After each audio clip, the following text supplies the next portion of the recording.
हैं तो क्या पेशेंट की डिजीज ठीक होती है या उसकी मेंटल कंडीशंस भी ठीक होती है?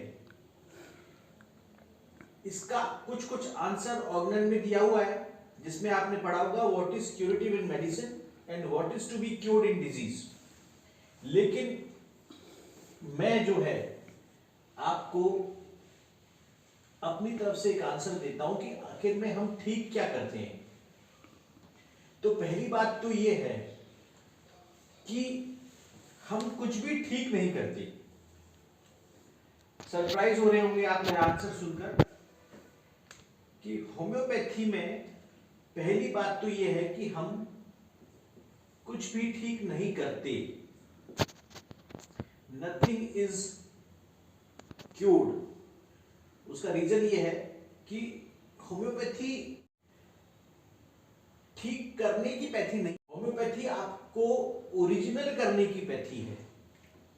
ठीक तो आप वैसे ही हो, आप अपने एक रास्ते से भटक गए हो, आपको उस रास्ते पर दोबारा लाने की पैथी होम्योपैथी है। जैसे आपने एक वर्ड पढ़ा होगा जब आपने फिजियोलॉजी पढ़ी थी, तो एक आपने वर्ड पढ़ा होगा होम्योस्टैसिस। होम्योस्टैसिस का मतलब होता है कि बॉडी में जो भी फंक्शनिंग हो रही है,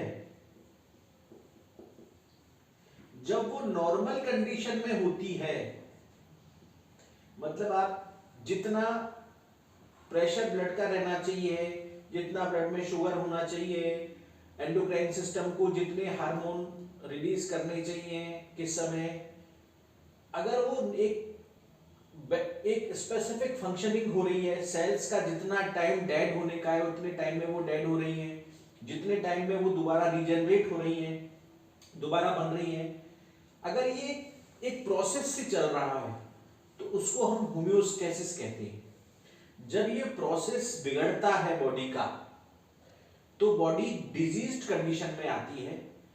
जो भी प्रोसेस चल रहा था, जो भी हार्मोन रिलीज हो रहे थे, जो कुछ भी हो रहा था, उनका तालमेल गड़बड़ा जाता है। तालमेल गड़बड़ा इसलिए जाता है क्योंकि अगर आयुर्वेद की माने तो वही वात पित्त व कफ वाली थ्योरी है उनकी कि सब चीज तब तक नॉर्मल है जब तक बॉडी में ये तीन दोष, इनको तीन दोष कहते हैं, अगर ये तीनों अपनी साम्य अवस्था में है, मतलब इक्विलिब्रियम में है, ये तीनों किसी के भी कम या ज्यादा होने पर बॉडी डिजीज्ड कंडीशन में आ जाती है, जिसको हम सोरा, सिफिलिस और साइकोसिस कहते हैं। पर अभी मैं यहां पे नहीं जा रहा हूं। होम्योपैथी क्या करती है, इस होम्योस्टेसिस को मेंटेन करती है। ये एक नॉर्मल कंडीशन है और ये दो पर्दे लगे हुए, मान लो एक तराजू है,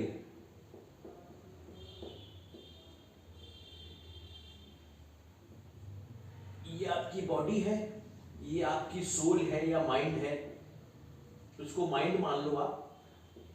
अगर ये दोनों इक्वली फंक्शन कर रहे हैं तो आपकी बॉडी एक साम्य अवस्था में रहेगी, एक इक्वल रहेगी। जैसे ही कहीं पर कोई डिसबैलेंस हुआ, मेंटल सफर किया, मतलब कुछ दिमाग में आके जुड़ा, तो ये नीचे हो जाएगा, ये ऊपर चला जाएगा। बॉडी में कोई प्रॉब्लम हुई तो ये नीचे हो जाएगी, ये ऊपर चला जाएगा। ये जब साम्य बिगड़ जाता है तो होम्योपैथिक मेडिसिन इस साम्य को दोबारा से नॉर्मल करती है। अब बताओ, अभी ना तो ठीक कर रही है ना खराब कर रही है, ये इस होम्योस्टेसिस को मेंटेन कर रही है, नंबर एक। तो आप कभी भी ये नहीं कहेंगे कि होम्योपैथिक मेडिसिन किसी को ठीक कर रही है। होम्योपैथिक मेडिसिन आपको आपसे मिला रही है, आपकी ओरिजिनलिटी में ला रही है। अब इसका दूसरा एग्जांपल मैं देकर बताता हूं। जैसे गीता में कहा गया है कि वही व्यक्ति सुखी है जो सेटिस्फाइड है, मतलब संतुष्ट है। अब संतुष्ट का मतलब क्या हो गया? संतुष्ट का मतलब ये हो गया कि उसके पास ना तो कुछ एक्सेस में है और ना उसके पास किसी चीज की कमी है, ना कोई लैकिंग हो रही है। वो जितना है उतने में संतुष्ट है। अब वो चाहे उसके पास खाना, उसके रिश्ते, उसका धन, अगर वो हर चीज में एक बैलेंस है, बैलेंस्ड है, तो वो संतुष्ट है, सेटिस्फाइड है। अगर जैसे इसको और एलोबरेट किया गया गीता के अंदर कि जो ना दुख में दुखी होता है और ना सुख में सुखी होता है, वही व्यक्ति मेरा भक्त है, भगवान श्री कृष्ण ने कहा है। अर्जुन से कहा कि ना तो तू दुख में दुखी हो और ना सुख में सुखी हो, तू एक साम्य अवस्था में रहे। दुख आके तेरे ऊपर से गुजर जाए, सुख आके तेरे ऊपर से गुजर जाए, ना तो ये सुख तेरे हार्मोन्स को बढ़ाए या ना दुख तेरे हार्मोन्स को कम करे, तब तू एक बैलेंस्ड स्थिति में रहेगा, तब तू मेरा भक्त कहलाएगा, क्योंकि मैं तेरे सारे सुख और दुखों को हर लूंगा। लेकिन तो वही है, और वो उसका तरीका बताया है उन्होंने मेडिटेशन, कि जब आप ध्यान करते हैं तो विचारों का प्रवाह रुक जाता है, और जब विचारों का प्रवाह रुक जाता है तो अच्छे विचार भी रुक जाते हैं और बुरे विचार भी रुक जाते हैं। आप विचार शून्यता की स्थिति में पहुंच जाते हैं, और जब विचार शून्यता की स्थिति में आप पहुंच जाते हैं तो ना कुछ आपके लिए अच्छा है ना कुछ आपके लिए बुरा है। वैसे ही क्या होता है, अगर इसको अपन मेडिसिन के हिसाब से समझें, किसी के घर में किसी की डेथ हो गई, डेथ हो गई तो लगाव छूट गया, लगाव छूट गया तो आदमी को दुख होगा। अगर ये पर्सन इग्नेशिया है या नेट्रम्यूर है, इग्नेशिया और नेट्रम्यूर क्या है? ये इस आदमी का एलिमेंट है, कि ये इग्नेशिया एलिमेंट से बना है, ये नेट्रम्यूर एलिमेंट से बना है। अगर इस एलिमेंट से ये पर्सन बना है तो इस पर्सन को वो सब सिम्टम होंगे जो कि नेट्रम्यूर और इग्नेशिया में लिखे हुए हैं। ये बहुत ज्यादा दुखी हो जाएगा, बहुत ज्यादा परेशान हो जाएगा, डिप्रेशन में चला जाएगा। अब अगर इस पेश और इन सब के कारण क्या होगा, जो मानसिक माइंड पर जो इसका इफेक्ट पड़ा है, इस दुख का, इस ग्रीफ का, वो इफेक्ट फिर इसकी बॉडी पर आने लगेगा। बॉडी की फंक्शनिंग बिगड़ जाएगी और बॉडी सिक हो जाएगी। इसी को डिजीज होना कहते हैं। अब होम्योपैथिक मेडिसिन क्या करेगी कि ऐसा नहीं है कि ये दुख को हर लेगी, कि भाई आदमी तो जिंदा हो गया दवाई देते ही नहीं, ऐसा नहीं है। अभी मैंने आपको एग्जांपल बताया कि अगर आप ध्यान करते हैं तो ना तो आपको अच्छे विचार प्रभावित करेंगे ना बुरे विचार प्रभावित करेंगे।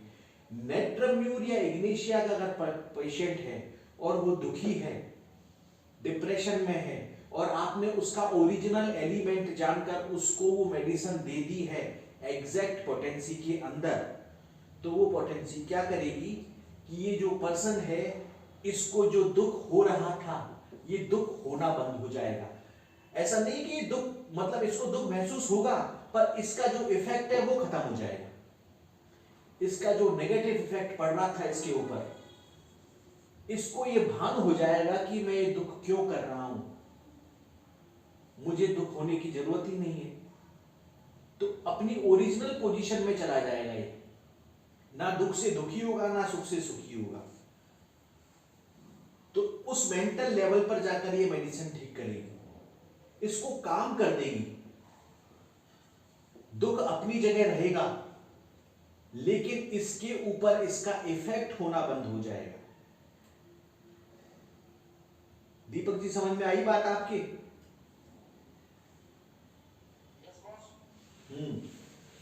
तो होम्योपैथिक मेडिसिन क्या करती है कि homeopathic medicine according to element चलती है। आप जिस तत्व से बने हैं आप उस तत्व को जीते हैं। जिंदगी भर। अगर आप सोने से बने हैं तो सोने के गुणधर्म आप जिएंगे, आप तांबे से बने हैं तो तांबे के गुणधर्म जिएंगे। पर अगर आप सोने से तांबा होना चाहेंगे या तांबे से सोना होना चाहेंगे, तब आप दुख का कारण अपने ऊपर ओढ़ेंगे। जब आप दुख का कारण अपने ऊपर ओढ़ेंगे, क्योंकि आप वो होना चाहेंगे जो आप नहीं हो सकते। आप अगर तांबा हो तो आप सोना नहीं हो सकते, क्योंकि आप तांबा होना आपकी प्रकृति है। सोना हो तो तांबा नहीं हो सकते। पर आप जब वो होना चाहते हो जो आप नहीं हो सकते, और उस नहीं हो सकने के चक्कर में आप परेशान होते हो, और जब आप परेशान होते हो तो आप उस अपने सामने को बिगाड़ते हो। तो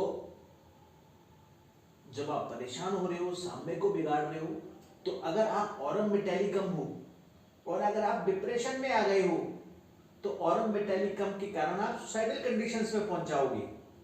लेकिन ये दवाई जिस कंडीशन, जिस डिप्रेशन में आप पहुंच गए हो, और अगर आपको ऑरम मेटालिकम दे दिया जाए, तो आप इसलिए पहुंच गए हो क्योंकि आप सोना होना नहीं चाहते हो। तो आपको सोने होने का भान दिलाएगी कि भाई तू सोना है, तांबा नहीं है।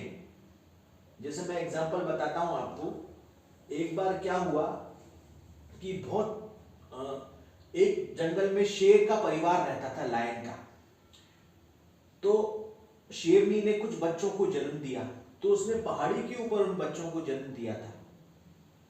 वहां से एक बच्चा फिसल कर पहाड़ी से नीचे गिर गया। उस समय वहां पर एक भेड़ का, जो बकरियां और भेड़ होती हैं, उनका एक रेला गुजर रहा था। उस रेले में भेड़ों ने उसको अपने साथ ले लिया और उसको पालने लग गई। वो धीरे धीरे वो बच्चा बड़ा होने लगा। अब चूंकि वो शेर था तो उसका आकार भी बड़ा होने लगा, लेकिन वो भेड़ के बच्चों के संग खेलता था, वो घास खाता था, वो अपना शेर होना भूल गया था, वो भेड़ की तरह एक्ट कर रहा था। एक बार क्या हुआ कि उस पूरे समूह घूम रहा था, तो उस पर एक शेर ने छलांग लगा दी उस समूह पे, उस झुंड पे, कि हम खाने के लिए। पर उसने अचानक ये देखा कि यार ये क्या चक्कर है, भेड़ तो डर के भागी रही है, एक मुझसे भी ताकतवर शेर डर के भाग रहा है। तो उसने पकड़ लिया कि तू कहां भाग रहा है। तो उसने कहा यार मुझे माफ कर दो, मुझे छोड़ दो, मुझे मत खाओ, किसी और को खा लो। बोले कि मैं तेरे को नहीं खा सकता, तू मेरे से भी ताकतवर शेर है। बोले नहीं, मैं भेड़ हूं। बोले नहीं, तू भेड़ नहीं है, तू शेर है, चल मेरे साथ। उसको लेकर गया वो, और उसको देखा पानी की परछाई में, उसको बोले देख अपने आप को। और जब उसने देखा तो उसने देख के वो तुरंत अपने आप को पहचान गया, और उसने वो शेर की दहाड़ लगाई तो पूरा जंगल गूंज गया। तो होम्योपैथिक दवाई उस शेर की तरह है, बगल वाले शेर की तरह, जो उस पर्सन को याद दिलाती है कि जो तू हो रहा था और जिसके कारण तू बीमार हो रहा है, तू वो नहीं है, तू वो है, तू शेर है, तू एलिमेंट है। वो एलिमेंट वापस अंदर एंटर करता है और आदमी सब अच्छे और बुरे से मुक्त हो जाता है। पर चूंकि वो आदमी अच्छे बुरे से मुक्त हो जाता है, पर उसके ऊपर जब भी इफेक्ट्स होंगे तो वो दोबारा से प्रभावित होगा। ये वैसे ही है कि जैसे एक सोने का लोटा है,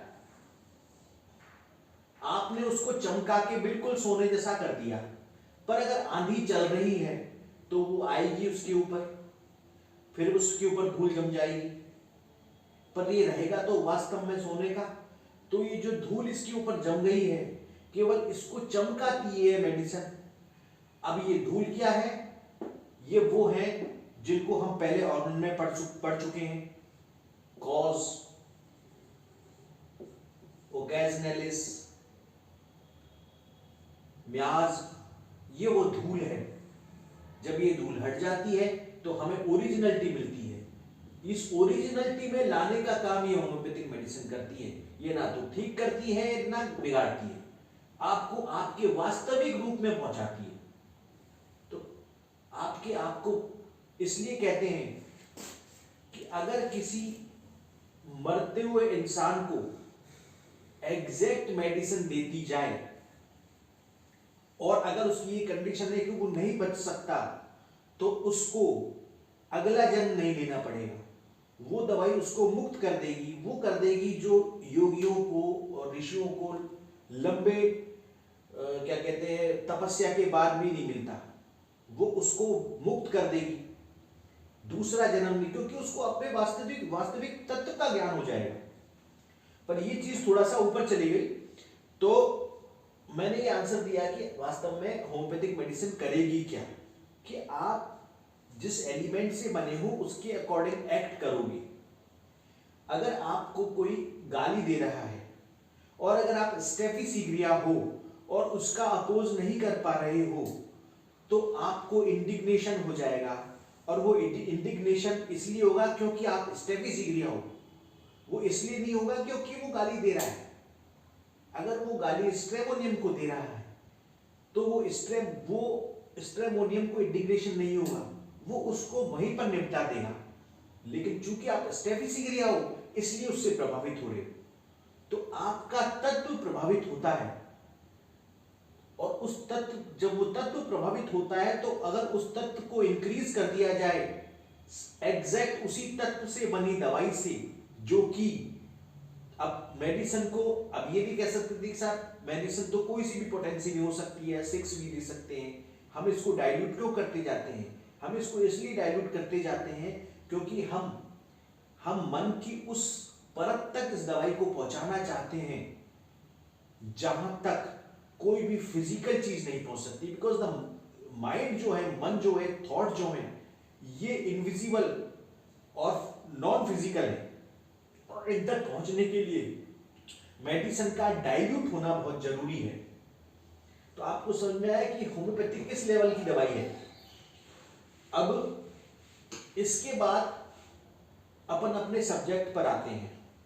आज का जो सब्जेक्ट है वो नर रेपर्टरी है। नर रेपर्टरी एक कॉन्कॉर्डेंस रेपर्टरी होती है।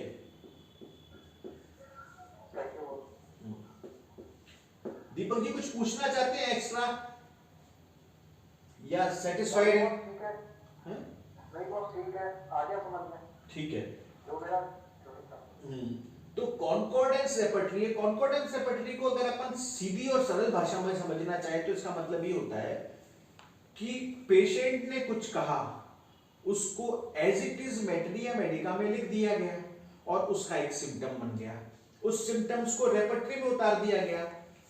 तो वो पेशेंट की जो कही हुई बात है वो एग्जैक्ट इसमें लिखी हुई है, और वही उन्हीं बातों का एक समूह मिलकर कॉन्कॉर्डेंस रेपर्टरी बना। यही कारण है कि नर की रेपर्टरी एक सिम्टोमेटिक रेपर्टरी है। सिम्टोमेटिक रेपर्टरी है, यही रीजन है कि इसमें से एक PQRS निकल के आता है। ये रेपर्टरी उन लोगों के लिए बहुत अच्छी है जो होम्योपैथी को एलोपैथी की तरह करना चाहते हैं। सॉरी टू से, कैसे? क्योंकि आपने 40 सिम्टम लिए, 20 सिम्टम लिए, आपने देखा इन 40-20 में से एक सिम्टम PQRS आ रहा है, पिक्यूलियर सिम्टम आ रहा है, पिक्यूलियर क्यूर रेयर सिम्टम, ठीक है। PQRS आ रहा है, आपने देखा अरे यार ये सिम्टम बिल्कुल अलग है, अनकॉमन है, और आपने इस सिम्टम पर पेशेंट को मेडिसिन दे दी। तो अब क्या होगा कि वो सिम्टम सबसाइड हो जाएगा और पेशेंट को रिलैक्स मिलेगा। ये कोई जरूरी नहीं कि उस समय जो मेडिसिन दी गई है वो उसकी कॉन्स्टिट्यूशनल है, because the constitutional remedy is something different. वो पेशेंट एज ए होल होता है, और PQRS होता है किसी सिम्टम का अबनॉर्मली या अनकॉमनली मैनिफेस्ट हो जाना। तो जो मैनिफेस्ट उस समय हो रहा है ये वैसे ही है जैसे धूप में आप निकले और आप आपके गाल धूप से लाल हो गए और दूसरे आदमी के गाल हल्के गुलाबी हो गए, तीसरे आदमी के बिल्कुल खून की तरह लाल हो गए, चौथे आदमी के नारंगी कलर के हो गए, तो आपने देखा कि धूप में निकलने पर इनके गालों का कलर ये स्पेसिफिक हो जाता है, ये इसका PQRS है, और उस पर आप दवाई देते हो तो अगली बार काफी लंबे समय तक उसके गाल उस तरीके से नहीं होंगे। पर इसमें क्यों हो गए, इसका कोई आंसर आपको नहीं मिलेगा। पर अगर आप कॉन्स्टिट्यूशनल देते हो तो आपको ये पता है कि अर्जेंटम नाइट्रिकम को ये तकलीफ हो रही है, तो इसके पीछे रीजन क्या है और इस रीजन को अर्जेंटम नाइट्रिकम क्यों ठीक कर रहा है। This is the basic difference between concordance PQRS and journal repertories. Journal में आप पेशेंट एज ए होल लेते हो, लेकिन उसके अंदर सबसे बड़ी दिक्कत यह है कि जब हम पूरा सिम्टमाइट करते हैं तो उसमें हमारा भी दिमाग होता है, हम किस सिम्टम को वेटेज दे रहे हैं, किसको नहीं दे रहे। अगर हम फिजिकल को दे रहे हैं तो मेडिसिन अलग आएगी, और अगर हम मेंटल को दे रहे हैं, मेंटल में भी हम किस लेयर को इंपॉर्टेंस दे रहे हैं।